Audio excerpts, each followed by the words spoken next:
3, 2, 1, timer. Hey, welcome to the Fireside Tattoo podcast. It's weird to do this with nobody behind the camera. I feel like I'm talking to the wall. We're doing this. What am I? No. I mean, here, let me get behind where I can see you too.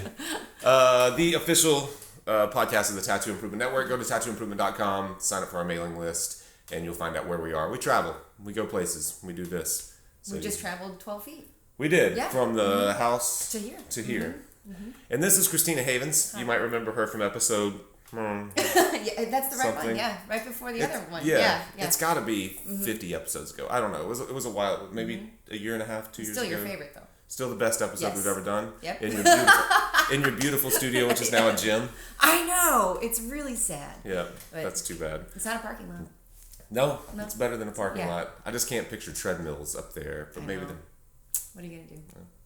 All right, well, we're going to talk today. So Kristina came in town, and we set up and we did some painting yesterday, which we're going to clip in right over this. So we're going to talk a little bit about, with our Inside Fireside group we've been working with, they're doing some life drawing. A lot of them haven't done it. Yeah. And so a lot of them struggle just setting up the model. Sure. Like, we're seeing a lot.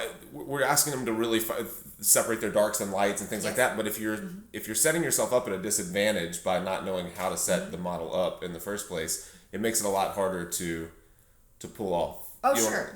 If you don't have a strong light source. Or I mean, there's always going to be something that will make your drawing easier. There's always going to be something that makes the process more streamlined. But the first thing is to let go of the intimidation of drawing from the live model. Right. It doesn't always have to be, a pretty girl on a stage, nude with the perfect lighting and, the exact right pose or whatever. It could be you drawing your significant other while you're watching TV. Mm-hmm. It could be you drawing a friend while you guys are having coffee. So first of all, take that level of intimidation away. Right. Don't think it always has to be a great setup. And don't always think it has to be a whole figure. Somebody could be sitting there, and you just like the way their hands are, and just say, can I draw your hands for 5 minutes and start from there? Yeah. Okay. But if you do get to the point where you can pick a model and have a good space to draw, then setting up great lighting can make your job so much easier. And it can be as simple as just a clip light, attached to a ladder. Yeah. It doesn't have to be anything fancy. But what you're looking for is a really good division between light and dark. Right. If you end up having one light source and a really clear definition of light and dark, you can break down the figure into those two main shapes very quickly and start seeing form right away. Right. When we were setting up Emily yesterday, there's a lot of light in Adam's studio. It's a great space. Right. And one of the things I wanted to do right away was just get our spotlight as close to Emily as possible. Right. Like the light right now over you is pretty far away, and we've got two of them. Right. So like when I'm looking at you right now, I've got light over here and light over there. There's just like no real good... I wouldn't look at you and say, oh yeah, you have one light source. Yeah.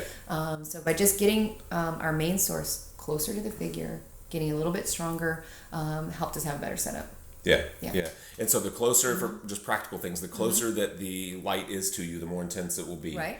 And a lot of times, especially if you're just starting to draw from life, that's a real help, because it helps you to see those shapes. Yes. That if you're used to drawing from photos, you might realize that the photograph solves a lot of those problems. It simplifies those shadows. It makes them really easy to see, and those aren't as easy to pick out from life. There's a lot more information in the shadows in life. Right. So the more that you can intensify a light source, the more you can make those decisions. And there's good and bad with working from photographs, because there is the simplification of light and dark. It does not see the whole range of value that we do. Mm-hmm. But you also have to work from both life and photographs, because when a photo makes us all shadow, I don't see any reflective light up here under your jawline, and you might create a drawing and all of a sudden this turns into a big black hole. Mm-hmm. But if you've worked from life, that should have a little reflective light there, and you can solve that problem because you've done it from life and from a photo. Right. It's good to try both. Yeah. And know what limitations are from both. Yeah. And I remember when we were doing Jeff Hines' class, and he paints almost exclusively, draws exclusively from life. Mm-hmm. And he talked about how, like, now, after drawing from life over and over and over, he could paint or draw from a photograph and make decisions based on if it were, because he's memorized the information, like you're saying. Like, there should be some reflected light there. The photograph got rid of it, but I know that it's there. Yes. Yes. But that just takes doing it over and over. Over and over. Yeah. And you can get to the point too where you can make better choices in your photo setups. So you might have, the main light, but knowing that this is going to be super dark in your photo, you might get a little reflector, those, anything that can reflect light. If I put this up against your cheek right now, I'm going to get more light here, make a better photo for me. Right. So you can do things that can make whatever you're working from, whether it's a live model or a photograph, work better for a great painting. Right. So for someone that maybe has never set this up before, like we're talking about practical tips that they can use. A light source being closer to the subject, a single light source. Adding multiple light sources will confuse you. Right. What about the background? Any other things? Like, do we want to simplify the background as much as possible to keep clutter or confusion down, or what? When we're talking about one artist, one model, there's ideally you want probably a solid background that is going to help you see the silhouette of the model. Right. You want to make sure that you have a good distance between yourself and the model. If you're working on the whole figure, you don't want to be so close that when I'm drawing her head, I'm looking at this level, and then I'm drawing her belly, I'm looking at this level, and then when I'm drawing my feet, I'm looking at that level. You want to be far enough away from the model that you can glance from head to toe without having to change your point of view, because then you're going to get skewed as you go up and down your work.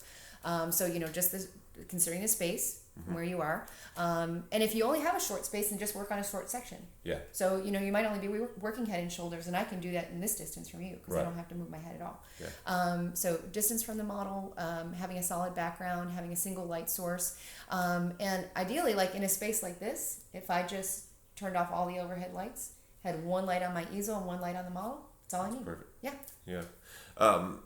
Yeah. I think that's a good point to make. And a lot of times you'll find yourself, especially a lot of tattooers who we talk to more than painters, they're used to being very close to their canvas and or to their subject in general. They may have their reference right here that they're working from and their tattoo right here. And getting away from the canvas as well, especially starting out and like working from the back of your brush, extending your arm and trying to make larger general marks instead of this wholly stuff. Like that. Yeah, I mean, you literally take your range of motion from this to this. And you need the space to do that. Right. Drawing from your shoulder, especially early on, trying to find larger. Remember Carrie Dunn saying just find your largest diagonals and work and then break to smaller diagonals. And I find myself still using that. And just someone else that was in one of the classes at your workshop was like, I always think of wherever that diagonal is, I think of it as a hand of a clock, like this where I'm starting the mark, and is it pointing to 6 o'clock or is it pointing to 8 o'clock? What is it? Yeah, and I mean, you can use anything, northwest. You can whatever works for you to kind of get yourself into that thought process. Yeah. Of what angle am I looking for? It's big gestures, and Casey Ball always brings up how much more dynamic pieces are if you're working with diagonals versus just horizontal and vertical. And it's talking about diagonals working in and working out of the space. So focusing on diagonals will just make your work more exciting, more dynamic.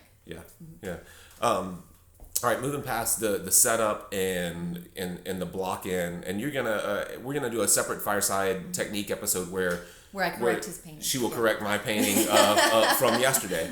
And so I'll just talk a little bit about some of the struggles, not drawing from life as much as I should probably. I find myself, especially in shorter sittings from life, struggling to make really bold decisions between my light and dark shapes. Sometimes getting my light shapes a little murky. What do you have any tips for? Maybe let's start with laying the ground. Do you have a generally your ground is going to be fairly neutral? Like what do you lay on? If you lay something down on top of the white canvas or whiteboard, do you have a preference? Is it whatever? If you look on like a standards grayscale, that's from 1 to 10, from white to black, somewhere in the middle, like a 5 or 6 is really nice, especially for quick drawings or alla prima sessions, because you can go darker and you can go lighter very quickly. Starting from a white canvas is fine too, but it goes a little bit back to your first idea of the big gestures, the big angles, and it's always going to be, no matter how long you have, going from large to small. Yeah. And also the idea that you don't have to get every eyelash in there. It's like I'm getting the big picture and just keeping that in mind. Just get the big pictures. Just get the big picture. And not everything has to be fully developed. Letting yourself say, I'm going to get proportions right. I'm going to get a great composition. I'm going to play with my paint while I'm doing this. And if I lock in her tip of her nose and nothing else, I'm going to be fine. Yeah. Yeah. So just kind of, give yourself a little freedom. Don't be too critical. And a lot of times, like saying, I'm going to work the tip of her nose, a lot of times just finishing, especially in an alla prima kind of setup where you're not going to get to a finished painting, you might have, like we had 3 or 4 20-minute sessions on this one yesterday, just finding one area to finish, a lot of times finishes the painting, and you didn't even realize it. You're just like, oh, well that, and you think you're so far away, and you make a couple of marks, and then the nose comes into focus, and everything else is still kind of soft, and you go like, oh, that might be finished for this purpose. There's a lot of great artists out there where you can look at any stage of their painting and it feels like a finished painting. Yeah. And to me, that goes back to something we talked about in our other Fireside number whatever. Where we're talking about painting language. And at any stage of the painting, you should have interesting mark making, interesting line, letting the paint drip, paying attention to the innate paint quality. We have another guest. It's not just you and me. Fly? Yeah, it's a fly. All right, I just heard it zip past me. Like, what the hell was that? What is that? Who let that in? And that's the other thing that you can kind of think to yourself if you don't know how much time you're going to have, or you're worried about not making a great finished painting. All right, well, in this time that I have, what can I do to make this an interesting piece? And that frees you up too. So do you have any, because I find a lot of times that that I get it. Sometimes I feel like I solve a lot of problems in the first 20 minutes, and then I work backwards for the next hour, destroying everything I did right. And then so what are you thinking of to keep a painting fresh and looking finished at every stage, or looking like it could be finished? You can take it away, take it off the easel, put it up there, and enjoy it. Right. I think there's multiple things, especially if you're working in color or even a limited palette. Do you have bright spots of color? Do you have more faded spots of color? Do you have intensity, and then do you have like dulled out chroma? Do you have some dripping marks? Do you have some really bold lines? So it's like, do you have a little bit of these things all showing up all around? And is your composition interesting? So those are the kind of things that I kind of keep checkpointing, and sometimes I do find myself almost working in a rule of 3. Like if I'm going to put a bold highlight in her hair, do I also have a bold highlight on her shirt, and maybe catching the little lip at the end, or at the lip at the collar. So I find myself like just checking it in 3s. That just kind of gives an overall balance in your mind, and it forces me to consider the whole composition, right? So that everything, even though it might not get to a level of finished, everything's been addressed. That's a good way to look at it. I know it's really easy to sometimes dial in and get caught up in something, and very often that's not even the problem. Like the area you're so focused on, it's like that area would be fine if you just solved whatever's right next to it. That's what you got to work on. I find that a lot myself. So yesterday when you sat down to paint, you had stopped at an art store, an atelier on the way here, and grabbed brushes, a few paints that you had never tried before, and you showed up with no work surface. So, right. So you had to. I was setting up all kinds of challenges. Plus, I was working with you, so it was how much worse could it get? I don't know if I could work like this at all. So obviously you had some warm and cool and light and dark pigments that you were working with, but you were working with a surface that that I borrowed from Adam. That was already pre-primed. Yeah, and not just like pre-primed, but like gouged in, and and all this stuff, all this history on the surface already. But it was a nice neutral gray. Yeah. I had, so I was just like, okay, well, you kind of just put all that other crap aside, and like, well, I've got a bunch of colors, I've got a great model, and let's see what happens. We'll see how this works. That says a lot to not feeling like you have to control every aspect of because I've found myself a lot using a very limited palette in these Wednesday night things with Adam, where I'm just using ultramarine blue, transparent red, oxide, and white. So I'm not really able to explore much outside of that, just because I've limited myself that way. It's not necessary. I can do it with any 3 or 5 or a dozen colors. And there is something freeing about that limiting thing. if you can let go. Right. Right. Yeah. Not too long ago, I was flipping through an art book, and there was a. Do you have to? No, keep going. Okay. Not too long ago, I was flipping through an art magazine, and there was an ad for a black and white show. So it was call for entries, and one of the phrases that they had in this call for entries was, when you strip away color, you can see the true artistry. And I was like, I was a little bit offended by it, but at the same time, there's a lot of truth there. Yeah. Because you can get down to just a black and white painting. You just have ivory black and thinner. Mm-hmm. You still should be able to make a pretty amazing painting. Mm-hmm. If you again go to those painting language things, do you have drips? Do you have lines? Do you have soft edges? Do you have hard edges? Are you creating a dynamic composition? So color, is really sometimes just the icing on the cake. Yeah. So I had no idea what the characteristics of these new paints were. Are they transparent? Are they intense? Are they subtle? Are they opaque? And just trying to keep it clean. Try to follow the values, try to get a pretty good likeness of Emily, and then make my paint look kind of interesting. Yeah. I'm like, we're really building up this painting, and like somebody's going to see it, and like, that's what you're talking about. No, but I think the combination of, you talk about, drips and then opaque and then, combining textures, like working with different textures, really, a lot of times you don't think about it. You get used to the way that you make an exact mark, and you forget, like, well, let's thin the paint down a little bit. Let's play with it a little, loosen up on the front end. And one thing that Adam and I do in our Wednesday nights is that we do 2 and 5 minute warm-ups, like maybe 6 or 8 of them. And a lot of times what that does, especially if you're working on the same canvas, is you can like scrub in, work for 2 minutes, scrub it out. Right. And then suddenly after 3 or 4 of those, you have kind of a unique, cool, a bunch of stuff going on the canvas before you start painting. Yeah, and you can either work it for it or against it. I mean, I was doing things like in undergrad where we were just scraping charcoal onto the surface and just moving it around. Then you have this great atmosphere.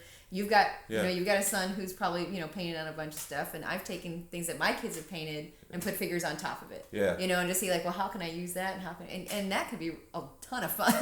Just seeing these kind of happy accidents and seeing what happens. Yeah. And then the trick is to take those happy accidents, learn how to control them, and use them purposefully later on. And Casey said that before in class. It's like, I meet artists all the time. They don't want to do a color study because they're like, well, what if I can't do that again? And that's the thing. That's the magic of it. It's like, okay, you've got to be able to reproduce that later. And it comes from knowing the quality of your paints. It comes from knowing what your brushes can do, and it comes from knowing what your surfaces can do. And there's no way to know that without trying it over and over and over again. Yeah. I can't stop looking at him. He's just like right up against us. What they don't know is that we've planned this. Like, there's really no fly. We're just like pretending it. Just trying to make the right. We're adding the fly in post production. Right. We'll just highlight it in post production so people will see that he's real. Another thing about that mindset though of like, oh, I'm afraid if I do this now, I won't be able to reproduce it later. That's really limiting your. It's important to get away from that idea that like you have to make something look like you did the first time, or because it's just gonna. I think of it in tattooing as I hate to have a completely finished, fully rendered reference. Like I want my reference to be a little bit loose because I want to feel free to make some decisions on the skin. Yeah. And if I'm working from an actual photograph, then I'm trying to reproduce that photograph, and or even a fully rendered drawing. If I know a lot of artists that really love to do finished color studies and like they want everything in the tattoo to be perfect, and then they're just literally going back through it. But to me, it takes a lot of the fun out of it. For one thing, I don't get to make any decisions. Well, you were talking a little bit the other day about having enough paint on your canvas where you can move things around. And I think that was another Casey tip. Was like, you just need more paint so you can shift. Yeah. And it's like, as soon as you draw a line, like especially like a 3/4 view, and you get this like line here, the best models are always, even the best models move a little bit. And that line, man, that moves so many times. Yeah. And I think, I don't remember when you had the camera on me yesterday, but that line when I was painting Emily changed over and over and over again. Again, not model's fault. It's just that's the nature of painting a 3/4 view. And the thing is, if you find that having that line there locks you in and it's like too precious, then you have a dark space and a light space, and those dark spaces and light spaces can just kind of float around until they find their happy home. Yeah. But there's something so precious about a line that sometimes people get locked into that, and it's like, I can't break away. Right. So. I notice that a lot. I'll try to identify those shapes and like maybe just the light side of like where the cheek on the dark side catches just a little bit of light, you know, and you're like, oh, that's a really that's a shape that I can recognize, and that thing moves like crazy, and so you get it laid in there, and then you find yourself, you know, when you take a break and the model comes back, you find yourself going like, okay, I have to just either I'm going to change it every time they sit down, or I'm just going to leave it alone and know that it was there and work the rest of it. But and that's a great thing to do. I mean, every time you have a long-term drawing, or, you know, even, I mean, we did for 20 minutes. So over those 80 minutes, you know, the model sinks into the chair. You know, the way she settles into the chair will change her height, you know, and then it changes her relationship to the light. And I find that even any time that I was doing a figure drawing group or class, the people who, and I'm not trying to be negative about this, but it seemed to be a recurring thing that the people who were so adamant that the model was off by half an inch were not having the most successful drawings. Because they were so wrapped up in it's not like it was 5 minutes ago that they couldn't move forward. And you've got to learn to roll with it and make it work. Like, granted, I not want her sitting this way one time and that way the next time, but but you know, subtle changes. And we were also talking yesterday about where you like to set up on the model, and sometimes people will, you know, in a class environment, they're like, oh, I've got all the dark. Like, I have no light on my side. This is a terrible setup. And then they've a lot of times you've almost defeated yourself from the start. You've set yourself up for failure. And I understand it. For me, it is difficult to paint from the shadow side, but the point is that the shadow side, looking at that person, it still looks real, and you can still represent it. Oh, absolutely. And so it doesn't. So the idea that you have to be in a spot where you have balance of light and shadow and all that. Sometimes those are the most boring spots. I mean, if you have, I had a teacher who always talked about like food or like mixes, like trail mix. Like, you want like 70% salty and maybe, you know, 30% sweet. And if you've got this perfectly light and dark painting that's like 50-50, that's often not a very, you know, interesting palette. You know, it's not an interesting level of contrast or interest in value range. But if you get all the way over to that dark side and you're like, man, this is gonna be awesome. It's like gonna be 70% dark, and then just that is the 30%. It's all about mindset. And until you get to the point where you have the perfect studio, the perfect model stage, the perfect light source, the ideal model for what you're looking for, and the exact right drapery that you want, and then you get to pick the pose and where to stand, everything else, you got to roll with it until then. You got to be like, how can I make this a great learning experience? How can I make this the best painting possible? And I mean, it goes, you know, it's not just in a studio; it's everywhere else, you know. But I mean, you can look up on Instagram or anything right now and see a really low key painting, you know, all in the range of 7 to 10, with maybe just a splash of 1 or 2 in there. Or you can look at and find a really high key painting with just those few little darks in there. So any side can make it work. You got to take that argument off the table. Right. Yeah, you got to push through. And you'll probably be a much better artist because of it. Working up to the point where you have that complete control. If you ever get there, if you started out with complete control and had the perfect conditions all the time, you'd probably end up pretty limited in what you did. Right. And that's, you know, we were talking about that a little bit. It's like, okay, you have to take. If you take away the thing like that, you have to have the perfect brush and the ideal, you know, best Michael Harding paints, and you know, it's you're never going to get there. There's always going to be something else that somebody has. Somebody's got the better easel. Somebody's got the better, you know, Jeff was talking about like the new lights that he has in his studio. I'm like, I'm never going to afford those lights, so I'm never going to paint like Jeff. There was a great moment at one of the portrait conventions where Everett Raymond Kinsler was up on stage, and he was like, every time I made a mark, you know, there was a woman in the audience who said, well, what brush is that? And he finally turned to her and he goes, listen, go break off a tree branch and I'll paint with that and it'll still be a great painting. You know, you got to take all that away from the formula for success. And we get that so much in tattooing. People feel like that there are these like magic bullets, you know, like, oh, well, what, you know, in our technique episodes, if you flip or if you scroll through the comments, it's always like, what needle configuration is that? What voltage are you running your power supply at? What brand of power supply are you using? It's all about stuff, and it's so rarely about the the technique, about how it worked. It doesn't matter. It's some tool. It's better. It's nicer to work with better tools. It makes your life easier. But whether I'm using an 8-round liner or a 3-round liner, or from this manufacturer or that manufacturer, at how hard I'm running the machine, that's completely independent to me in the way that I make a mark. So if I say 6.5 volts, everyone says, "Oh, I got to go to 6.5 volts," which they do, and then they'll come back and say, I can't get it to work. I can't get the lines in at 6.5 volts. Like, well, then fine. Then go up or down. It works for you. I wasn't saying you have to work at 6.5 volts. That's what I do. It doesn't make it any difference.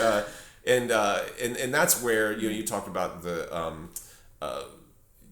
handwriting, your unique kind of mark making. That's where that stuff comes in from a technical standpoint. Find the tools that work for you, but don't be a slave to those tools. Absolutely right. And there is no substitution for putting the hours in. And we were looking through, was it Cesar Santos the other day? His his sketchbooks. Yeah. And just a page in his sketchbook, sometimes I'm like, oh my gosh, am I ever going to paint just as good as this guy's sketchbook? Right. But the hours he puts in there, and we always have to remember too that Facebook and Instagram is our highlight reels.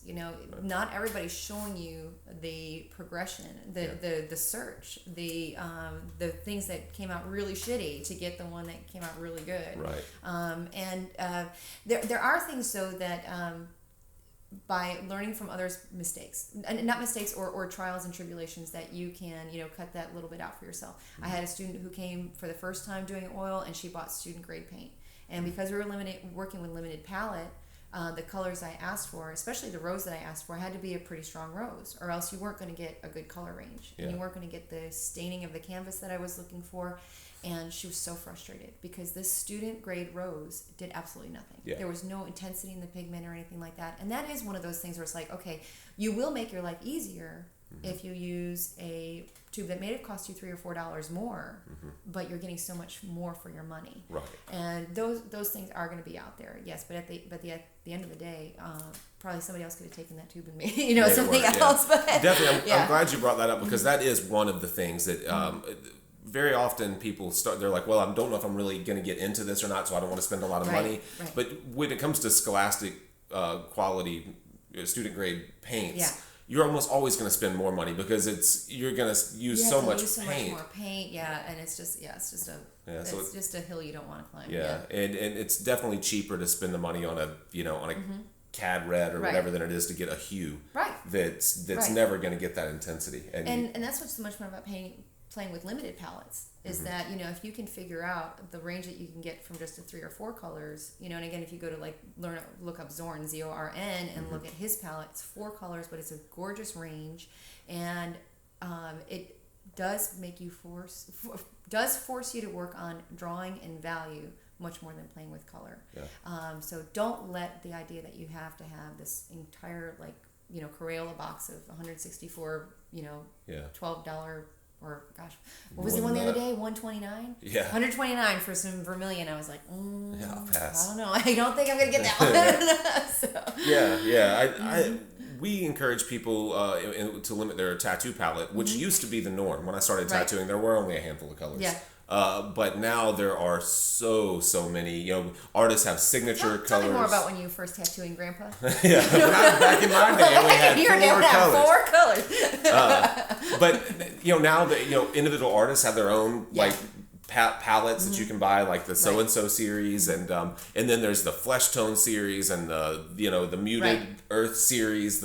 And I don't think there's anything wrong with using those once you've realized that you make that color a lot. Sure. You know what I mean? Like if you're mixing it from a handful of pigments, and you find like I'm always going back to this funky green that I make with these 3 colors. And they have it in a tube somewhere. Yeah, go find the it's funky green. It's like King's Blue. King's Blue is like your I think it's French ultramarine and white. Yeah. But if you find yourself making that all the time, then get a tube of King's Blue. It's okay. Yeah, but I think it's important to know where it came from, like how you got to it. Yeah.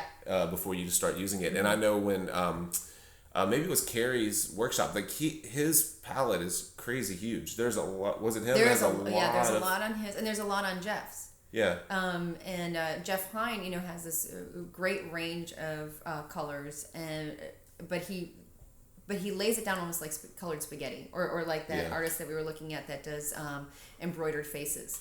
So he's got all his embroidery thread, and he knows if he weaves together these particular threads, it gets the face color that he wants, or shadow, or whatever. And Jeff does the same thing. He might go in there and block in a bunch of cad red and alizarin crimson, but then he goes right to the pile of green and lays that in there too. So the green and the red together, create visually the color that you're looking for. Right, and it's like it hasn't been mixed. It's just these two colors laying with each other. Yeah, that was really interesting to me when I saw how many pure pigments he just laid on top, and then you optically kind of mix them. Well, they mix on their own to a certain extent, just laying on top of each other in the canvas. But but he's not mixing them a lot on the palette, which I thought was really unique. And I think that's something that I could definitely pay more attention to. And when I talk about, especially in these alla prima settings where we're just kind of moving quickly, I'll tend to my lights will get a little murky or a little grayed out, and I feel like if I just went with pure pigments, I'd probably solve a lot of that issue. I've got a lot of students where I've started to set up their palettes based on the way that they paint. So if I've got students who tend to have very chalky shadows, we put all of our transparent darks on one side and all of our opaque lights on the other. And actually we'll spin the palette if our painting's not set up that way. Okay, so if I'm painting you and you're light here and dark here, I'm going to have my palette with all my lights here and all my darks here. Yeah. That was just saying. No, keep going. Oh, okay. I was like, never mind. You don't know how that ends. Hold on. Let me start and restart. This is with no one else here. That's good. All right. Okay. So go again. Right. So one of the things I can think about when I'm setting up my station, and again, it's like if you allow yourself to say, this is my time. This is when I get to control everything that I do. I can control the lighting on my model. I can control what paint I'm using. I can control what brush I'm grabbing. I can control my thoughts as I'm coming up and sitting next to you. Right. But I'm allowed to make this as easy for myself as I want to. It doesn't matter what great artist is doing what with black and white, and what artist insists that you have to have, this oleo gel, or what artist says you have to use this thinner. This is you with your model doing what you need to do to make it a success. And so sometimes if you just set up your palette the way that works best for you, who cares? This is you. Okay, so if I'm looking at you and you have light and dark over here, I will literally set up all my darks on this side and all my lights on that side, because I don't want to get this over here and I don't want this to get over here. In the middle, right down here, I'll end up having my lights kind of moving in. It'll be more like 50-50 there.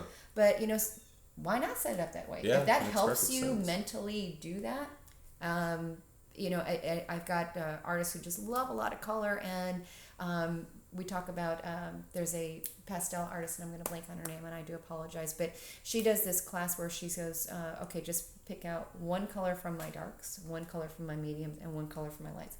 Doesn't matter what the hue is, what the chroma, if it's warm or dark, as long as the dark ends up where it needs to be, the medium ends up where it needs to be, and the light ends up where it needs to be, you've got good form, you've got good shapes, you've got good lighting story, all that works together. Right. Set up your palette like it's a pastel box. That's a great idea. Values that I need to do in that. And I think it is always important to remember that value does trump color. You can do whatever with color, and if your values aren't right, then it just doesn't matter. You can't fix it with color. Right. And temperature is the other thing that people get like, oh well, I have a cool light, I should have all warm shadows, right? I don't know. Because you're wearing a blue shirt. Right. And even though I've got cool light from the window and there's a warm shadow here, the blue is still reflecting up there. Right. So there are things to keep in mind that will help you solve a problem. They're not there though for you to skip the process of looking, and seeing what's in front of you. Yeah, they're more guidelines. And if you more guideline than a rule. Right. And if you find yourself where you're struggling to see a temperature shift, then maybe you can draw on that bank of knowledge. Absolutely. Say, okay, well the shirt's blue, so there's probably some blue that's reflecting black. You can make assumptions based on that stuff, but you definitely shouldn't. I remember Jeff saying people always think that your lights are warm and your shadows are cool. He's like, but your shadows are probably cooler than the lights, but they can still be really, really warm. Right. He goes, then we end up with all these oranges with blue shadows. It's like literally, like if I'm drawing an orange and there's a blue shadow there. Okay. Yeah, because people think, you think like, well, I want to use a complementary color palette or whatever. You get these ideas in your mind, and instead of using them as tools or as guidelines, you use them as like scripture. Right. Right. oh, this is the way it has to be because this is complimentary, and so it'll help that to jump out, and a lot of times it doesn't get the effect that you're looking for. All right, so we're gonna do this other this technique where you do the critique. So where I just rip apart your painting, destroy my painting, and I'll do my best to defend myself.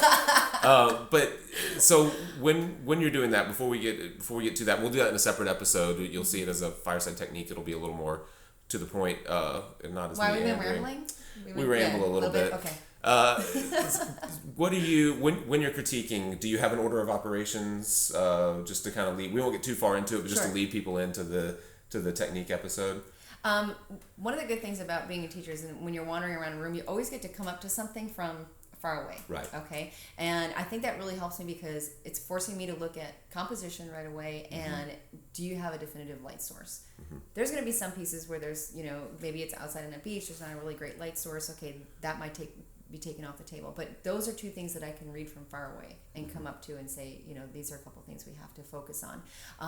And then it goes, especially coming up from far away, I can see proportion, likeness, all that kind of thing. So I usually look for big picture and then we get smaller. Just same way I work. When I'm critiquing. And I think that's important. If you're not setting timers and taking breaks regularly and stepping away from your painting, when you're at a set distance, you'll find yourself happy with different things, and then you get away from it and you realize none of that reads from 10 feet away. Right. It only works right here. And getting away from it, focusing on something else for a while and coming back with a fresh perspective, even if it's your own, especially if it's your own painting. But I think that's a... Artists use techniques of using the mirror, holding up a mirror, looking at it. You can take a quick picture with your phone. Same thing with the camera on the phone as a regular camera is it'll, lose a lot of those middle values. So you take a quick picture and you're like, oh, okay, I can see now that this is not reading correctly because I got way too much light over here in my shadow, so I've lost all my form. So just try a technique like that. Cool. Well, where do people find you online? Or Studio81.biz. All right. Or you can give your home address if you want. I know, right? I'm like, where do people find you? Well, you're going to want to take a right. I know, turn right. And then there's the community pool and you keep going. You just keep going. Don't give out the house code. Right. Yeah, I won't give the code. So you can find me in my basement painting most of the time. Right. What Instagram is at Kristina81. It's KRYST. You were supposed to put it on your shirt. We totally forgot to do that. Maybe we'll try to drop it in down there. You spell it crazy to make it difficult. I do. Yeah. That's the Polish in me coming out. Was that racist? I'm sorry. I think so. not if you're talking about you. Okay, I was talking about myself. We'll put links in the show notes to how to get to Kristina and her work, and she has work always for sale too. Oh yeah. And you should see some of the really unique charcoal on this like impasto kind of board. We need to do some more of those. Yeah, those are really cool. You should. Are they on your website? They are on my website, and it was that when you're talking about things like learning your surface and what works for you, that was one of those situations where it developed from I just wanted to change the paper I was working on a little bit, and then all of a sudden it changed to I kind of like this. How can I take it into a board? How can I have a charcoal drawing that doesn't have to have glass over it? So it was a really cool progression to get to that stage. And I hope everybody plays with that. Not my technique, but finding what works for them. Yeah. And because it can make your own language. Yeah, absolutely. All right, I hope you guys have enjoyed this one. We're gonna shoot the next one. I'll make sure to let you know what episode that is. Oh, and make sure that you can see Kristina's shirt. Again, tattooimprovement.com. You can find us on Instagram at Tattoo Improvement. I'm at PlugUglyArt on Instagram.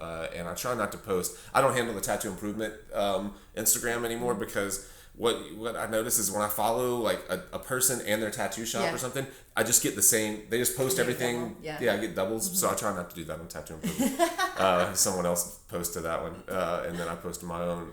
And we're on Facebook, Twitter, all that stuff as well. So cool. Thank you guys.